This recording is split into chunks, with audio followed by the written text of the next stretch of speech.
कि बृहस्पति महाराज, अच्छा हुआ आप मुझे लेने के लिए आ गए। आपकी धर्म पत्नी शुभा वहां बैठकर पूजन कर रही है, आराधना कर रही है, चाकरी कर रही है, विनय कर रही है, और वो शुभा फिर भी मेरे शब्द को सुनकर भी मेरे पास में नहीं आ रही, प्रणाम करने, नमन करने, मुझे आतिथ्य देने के लिए।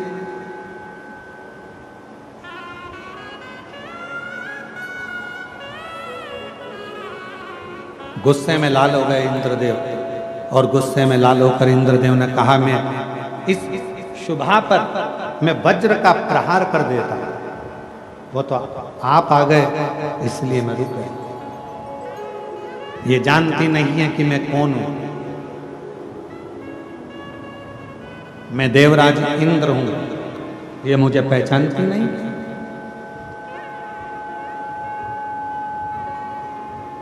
ये मुझे जानती नहीं क्या? बृहस्पति महाराज ने कहा कि आप क्रोध मत करिए, आप शांत रहिए। हो गई शुभा भगवान शिव की आराधना में लगी थी, साधना में लगी थी, भजन में लगी थी, कीर्तन में लगी थी, स्मरण नहीं कर पाई, नहीं देख पाई।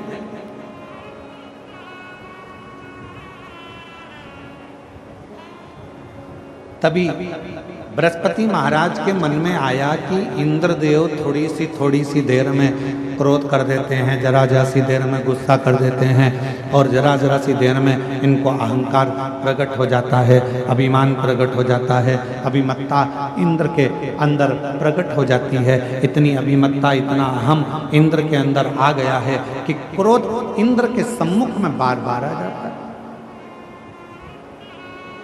क्यों ना इंद्र पार्थिव पूजन के समय पर, पार्थिव लिंग के पूजन के समय पर इंद्र यहाँ आए हैं, पार्थिव लिंग का पूजन चल रहा है और इंद्र यहाँ आए हैं। क्यों ना मैं इंद्र को भगवान देवाधिदेव महादेव का दर्शन कराने के लिए लेकर जाऊं। क्यों? क्योंकि शिव का दर्शन करने वाले का अहंकार समाप्त हो जाता है, शिव का दर्शन करने वाले की अभिमत्ता समाप्त हो जाती है, शिव का दर्शन करने वाले का अहंकार, अभिमत्ता, उसके भीतर का अहम धीरे धीरे समाप्ति की ओर चले जाए। क्यों ना मैं जाऊं, मैं पहुंचूं। बृहस्पति महाराज ने तुरंत इंद्रदेव से कहा कि आप हमारे साथ में चलो, आप हमारे साथ चलो, हम और आप भगवान देवाधिदेव महादेव का दर्शन करने के लिए चले। और इंद्रदेव के साथ में भगवान बृहस्पति और बृहस्पति भगवान के साथ में इंद्रदेव दर्शन के लिए चले, दर्शन को चले। अब चलते चलते चलते चलते शिवजी को भान हो गया। शिव महापुराण की वायव्य संहिता कहती है, जब कोई स्त्री, पुरुष, मनुष्य कोई भी शंकर जी के मंदिर की ओर आगे बढ़ता है, शंकर जी के मंदिर की ओर जाना चाहता है, जब कोई स्त्री, पुरुष, मनुष्य शिवालय की ओर आगे बढ़ता है, तब भगवान शंकर का ध्यान उस मनुष्य पर पड़ जाता है। भगवान शिव का ध्यान उस मनुष्य पर हो जाता है। और मनुष्य का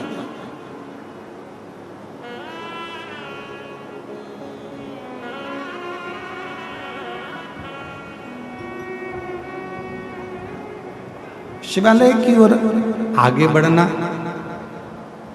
शिवालय की ओर चलना, भगवान शंकर के शिवालय की ओर अग्रणता बढ़ना। मेरी जीजियों, मेरे जीजाओं, मेरी बेटियों, बेटाओं, मेरी माताओं, मेरे भाई, मेरी बहनें, ध्यान रखना, आप भी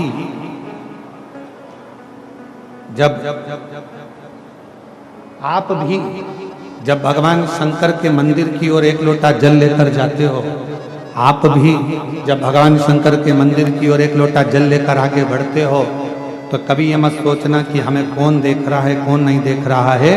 शिव महापुराण की वायव्य संहिता कहती है जब कोई मनुष्य भगवान शंकर के शिवालय की ओर बढ़ता है तब स्वयं त्रिकालदर्शी देवादिदेव महादेव की दृष्टि उस मनुष्य पर होती है, मानव पर होती है। और शंभो शरण में पड़ी मांगो घड़ी रे दुख काटो दया करी दर्शन आपो। शंभो शरण पड़ी मांगो घड़ी रे घड़ी दुख काटो दया करी दर्शन आपो। जब आप और हम भगवान शंकर के शिवालय की ओर आगे बढ़ते हैं, जब आप और हम भगवान शंकर की ओर आगे बढ़ते हैं, नग्न वेश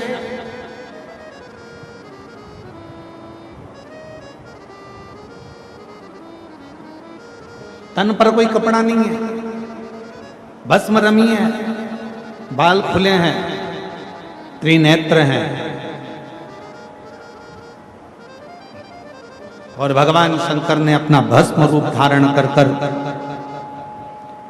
नग्न वेश धारण कर कर अवधूत रूप धारण कर कर मेरे देवादिदेव महादेव सामने बीच मार्ग में जाकर खड़े हो गए। और जैसे ही मेरे शंकर भगवान खड़े हुए अवधूत बनकर, इंद्र ने कहा तुम कौन हो? कौन हो?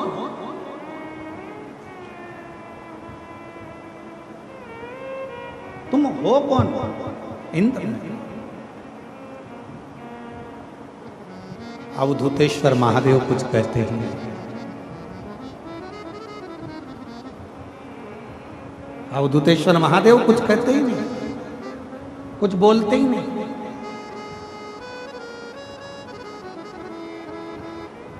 कोई शब्द ही नहीं है। इंद्रदेव को फिर वापस क्रोध आया और इंद्रदेव ने कहा कि मेरे प्रश्न का उत्तर नहीं दे रहे हो तुम मेरे प्रश्न का उत्तर नहीं दे रहे हो। तुम जानते नहीं हो मुझको, मैं देवराज इंद्र हूं और तुम मेरे तिवारी जी तुम मेरे प्रश्न का उत्तर नहीं दे रहे।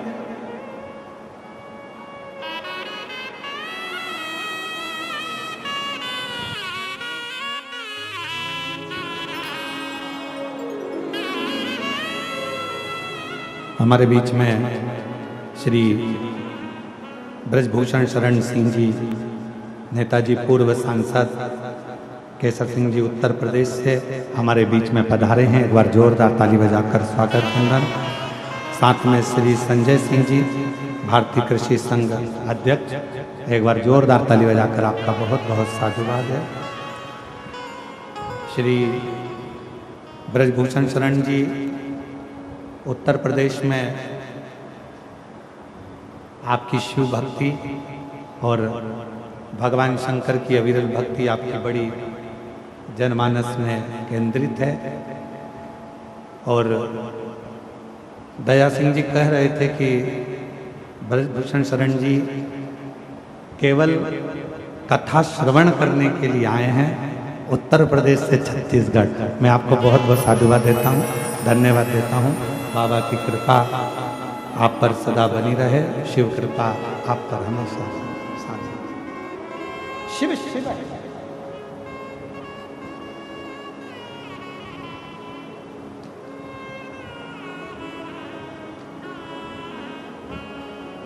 भगवान शंकर की कथा कर रही है। इंद्र ने फिर कहा, इंद्रदेव फिर अपना उत्तर दो, तुम कौन हो? भगवान शिव कुछ कहते हैं।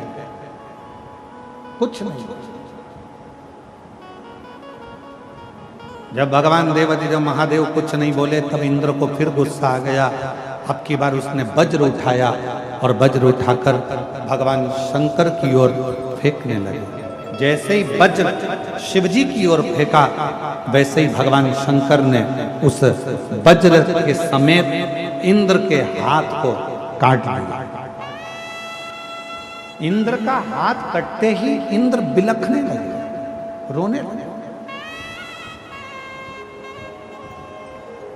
बृहस्पति महाराज समझ गए यह कोई साधारण सा पुरुष नहीं है, यह साधारण सा कोई मनुष्य नहीं है, ये स्वयं देवाधिदेव महादेव हैं जो हमारी इस यात्रा के अंदर इंद्र के अभिमान को तोड़ने के लिए, इंद्र की अभिमत्ता को तोड़ने के लिए, इंद्र के अहम को तोड़ने के लिए, ये कोई साधारण नहीं है।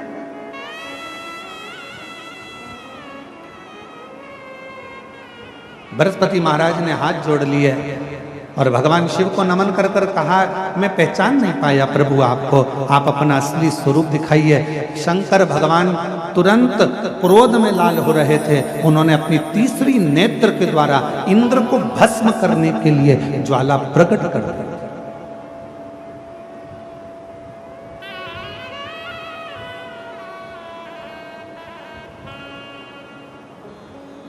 बृहस्पति महाराज ने हाथ जोड़ लिया, क्षमा करो क्षमा करो क्षमा करो। शिवजी ने तुरंत उत्तर दिया, हे बृहस्पति महाराज, ये मेरा अवधूत रूप है जिसका आप दर्शन कर रहे हैं। ये मेरा अवधूत रूप है जिसका आप दर्शन कर रहे हैं।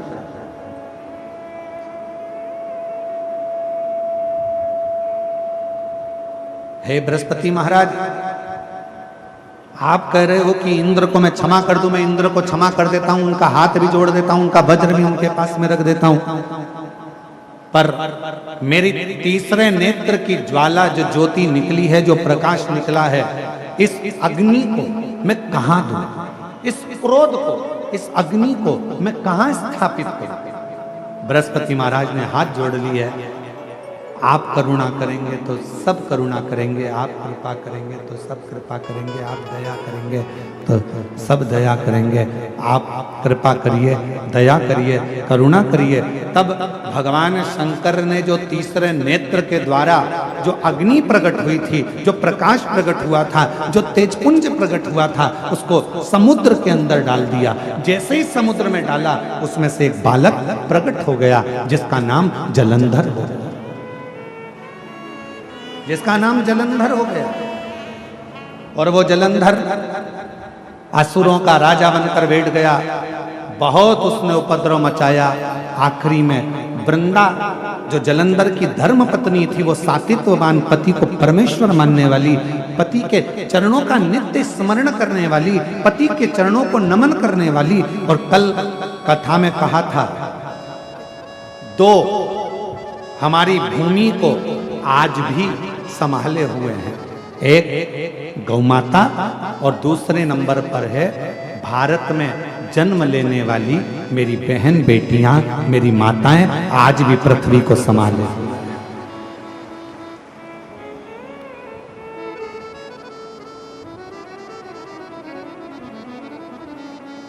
आज भी भारत की भूमि पर जो बेटियों का जन्म होता है, भारत की भूमि पर जो लड़कियों का जन्म होता है, जो कन्या का जन्म होता है, जो बेटियों का जन्म होता है, भारत की भूमि पर जितनी बहनें हैं, भारत की भूमि पर जितनी बहुएं हैं, भारत की भूमि पर जितनी दीदियां हैं, भारत की भूमि पर जितनी माताएं हैं, भारत की भूमि पर जितनी स्त्रियां हैं, भारत की भूमि पर जितनी नारियां हैं, आज भी हमारी भारत माता की भूमि को संस्कारों में अगर संजो रही हैं तो ये भारत की माताएं हैं जो संस्कारों की दैनी है, संस्कारों को संजोने वाली।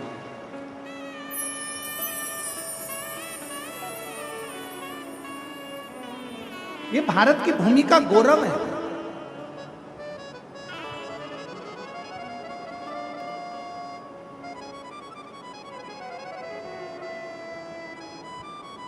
और फिर निवेदन करेंगे, बेटा जन्म लेता है भाग्य से, और बेटी जन्म लेती है सौभाग्य से।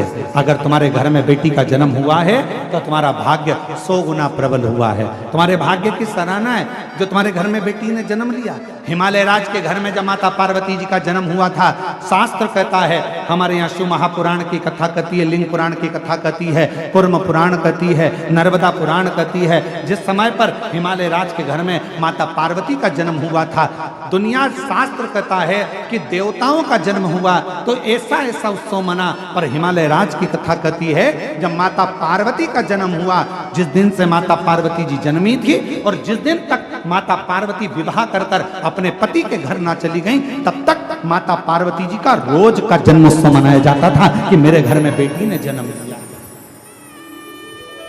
बेटी ने जन्म लिया। इतना गौरव हमारे भारत माता की बेटियों में है, इतना गौरव।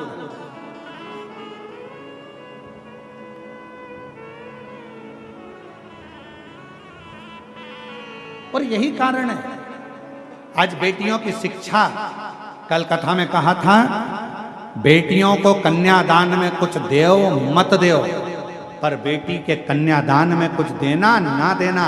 पर इतना याद रखना, तुम्हारे घर में अगर बेटी जन्म ले ले तो उसको अच्छे कॉलेज में, अच्छे स्कूल में अच्छी शिक्षा जरूर देना, अच्छा संस्कार जरूर देना, तो बेटी को कन्यादान देने की जरूरत नहीं पड़ेगी। आपकी बेटी खुद ज्ञानवान रहे, उसका कन्यादान ही उसकी शिक्षा है।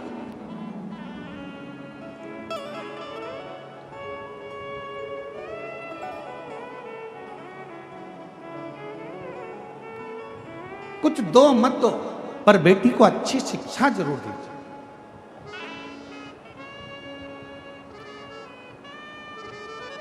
अब हम आपसे पूछें, तुम्हारे घर में बच्चा जन्म लेता है तो कितने दिन तक उत्सव मनता है? तो लोग कहेंगे 10 दिन, 12 दिन, 15 दिन, 20 दिन, 1 महीना, 2 महीना, 4 महीना, 1 साल, 2 साल, 4 साल। पर माता पार्वती जी हिमालय राज्य के घर में जन्म ली और हिमालय राज के यहाँ रोज का जन्मोत्सव मनता था, प्रतिदिन जन्म महोत्सव, प्रतिदिन।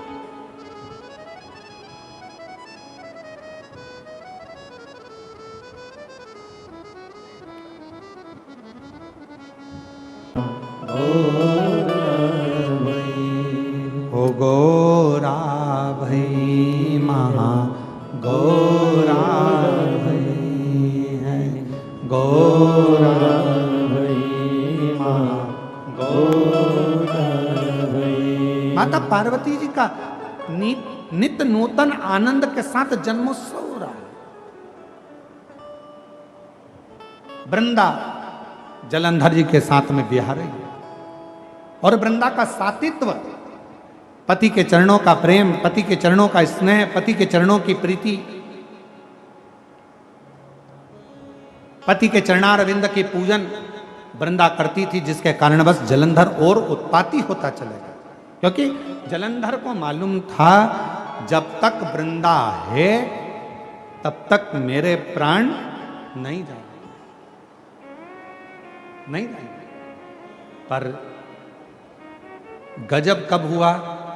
जब जलंधर एक बार उपद्रव करते करते करते करते एक शिवालय के पास में पहुंच गया, और एक शिवालय के पास में जैसे ही पहुंचा, उस शिवालय में भगवान शंकर का शिवलिंग था और जलंधर ने क्रोध में आकर उस शिवलिंग को उठाकर दूर फेंक दिया और तोड़ दिया।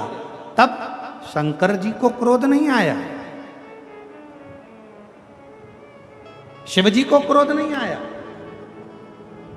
क्रोध आया भगवान नारायण को, क्रोध आया भगवान नारायण को। और नारायण भगवान तुरंत क्रोध में लाल होकर तुरंत भगवान देवादिदेव महादेव के पास पहुंच गए। प्रभु गजब हो गया, अभी तक जलंधर यज्ञ नष्ट करता था, हवन नष्ट करता था, देवालय शिवालय आदि का नष्ट करता था, पर आज तो इसने गजब कर दिया, भगवान शंकर के शिवलिंग को ही उठाकर पटक दिया।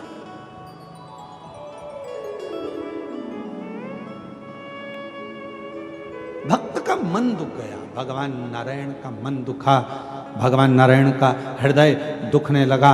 भगवान नारायण का हृदय दुखता हुआ देखकर भगवान शिव को क्रोध आ गया। हमने पहले भी कथा में कहा, आज फिर कथा में कहते हैं, भगवान शंकर का यदि कोई भक्त है, शिव का कोई उपासक है, शंकर की कोई आराधना करने वाला है, शंकर का कोई भजन करने वाला है, शिव की उपासना करने वाला है, शंकर के मंदिर में रोज जाने वाला है, शंकर की कथा में नित्य स्मरण करने वाला है। हम पहले भी कहे हैं कि दुनिया में भगवान शंकर सबको माफ कर सकते हैं, पर शिव जी अपने भक्त को जो कष्ट देता है उसको कभी माफ नहीं करते, उसका तो बदला शिव लेकर ही रहते हैं।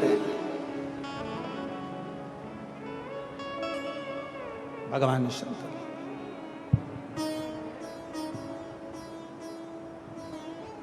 उसका तो बदला भगवान शिव लेकर ही रहते, लेकर ही। शिव जी के भक्त का बदला कभी भी शिव जी का भक्त नहीं रहता। शिव जी के भक्त का बदला हमेशा देव अधिदेव महादेव। आप तो अपनी मस्ती में जीव, आग लगे बस्ती में, अपन रहो मस्ती में।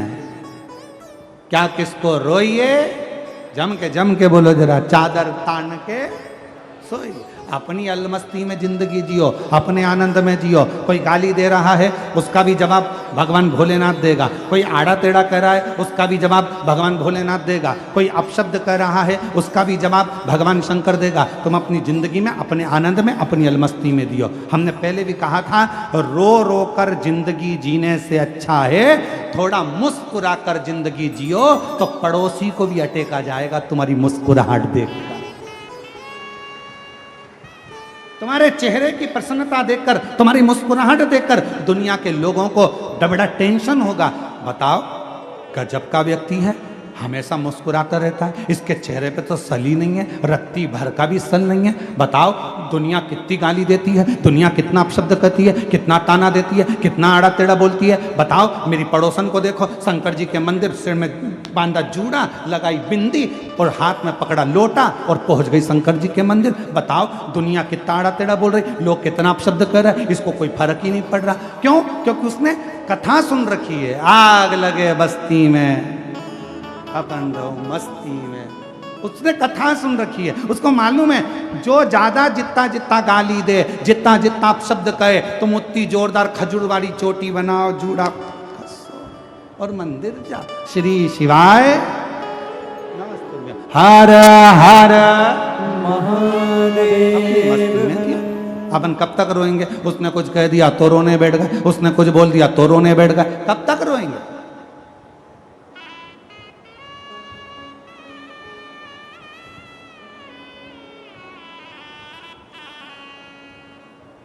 कब तक?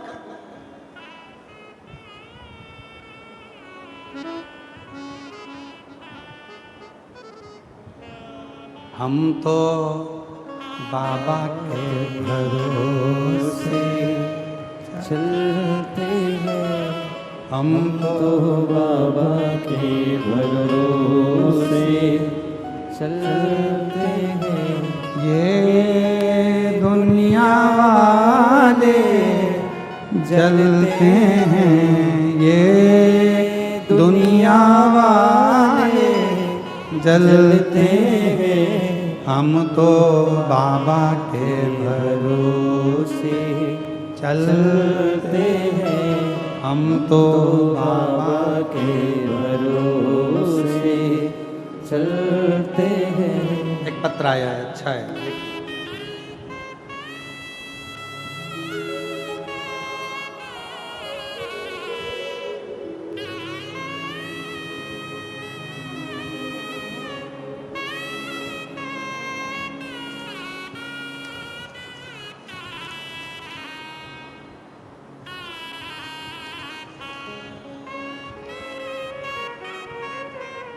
मेरा नाम रमा उपाध्याय है।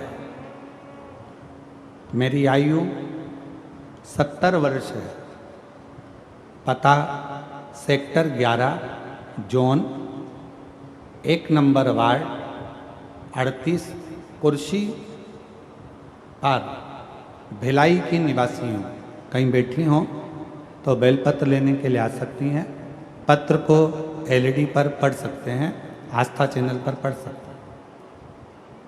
गुरुजी, मेरा जेठानी की बेटी की शादी को कई वर्ष हो गए थे, लेकिन कोई संतान नहीं थी।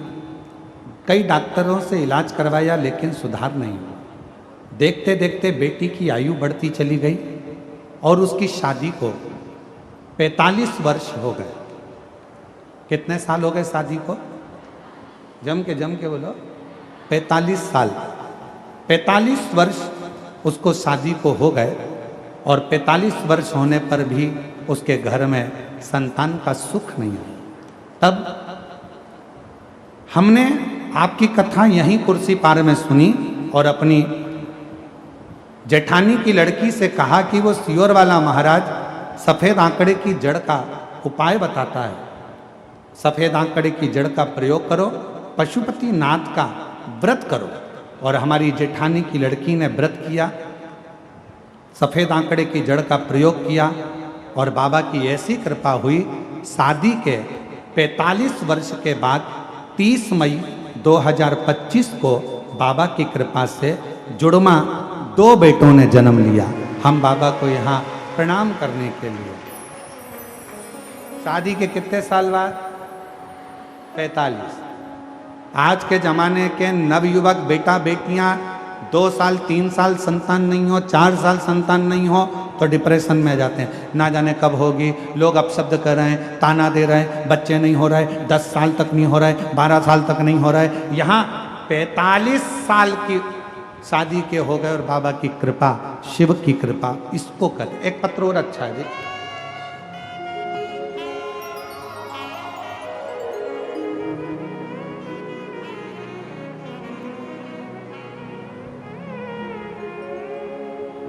अश्वनी विश्वकर्मा, कहीं बैठी हो तो हाथ हिला सकती हैं। अश्वनी विश्वकर्मा। मेरे पति का नाम अशोक विश्वकर्मा है।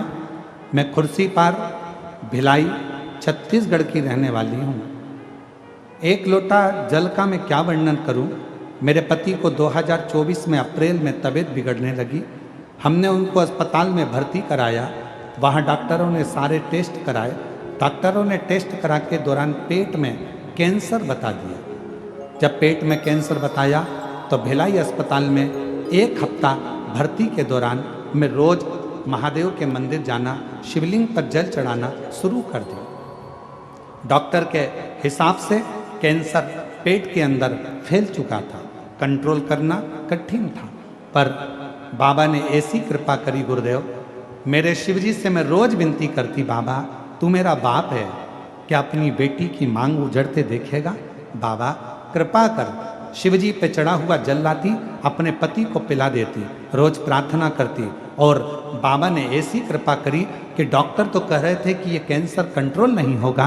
दूसरे हफ्ते ही डॉक्टर ने कह दिया कि अब इनका कैंसर कंट्रोल में है और इनकी सारी रिपोर्टें नॉर्मल आना प्रारंभ हो गई है। आप इनको घर ले जा सकते हो। ये ठीक, शिव शिव है, शंकर शंकर है, ओघड़दानी ओघड़दानी।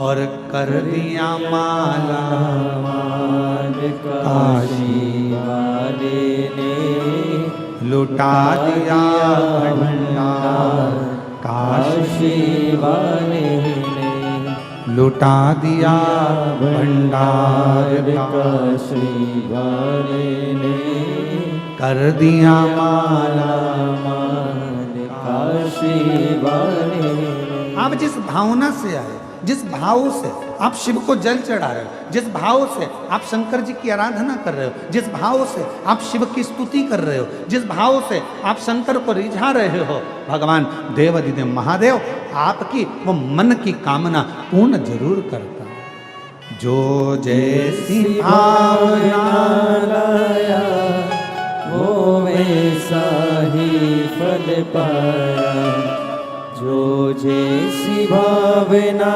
लाया वो वैसा ही फल पाया, नहीं खाली उसे लौटाया वो मन ही मन हर्षाया। माता जी की जेठानी की लड़की के घर में जुड़मा बच्चे हुए हैं 45 वर्ष के बाद। एक बार जोरदार ताली।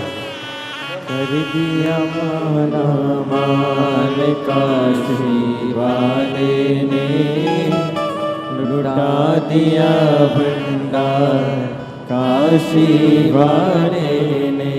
अरे लुटा दिया भंडार काशी वाले ने, कर दिया माला माल काशी वाले ने। आपको जवाब नहीं देना, जवाब देता है मेरा देवाधिदेव महादेव। भक्त की, शिव भक्त की आंख में अगर आंसू आता है तो जवाब वो देता।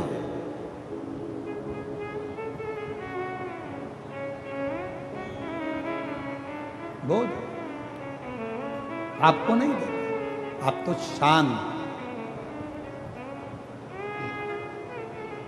ए मेरी जीजियों,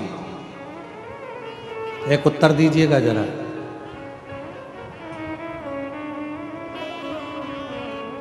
पति के साथ गाड़ी पे जा रही हो,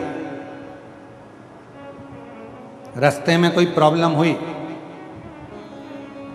कोई गाली दे दिया, अपशब्द कह दिया, तो तुम क्या करोगी? पहले तुम इंतजार करोगी कि ये जो गाड़ी चला रहे हैं ना मेरे पति, ये जवाब दें। बोलो सही है कि गलत है? तुम जवाब नहीं दोगी, पहले उससे जवाब दिलवा। पहले जवाब दे तो ये दे।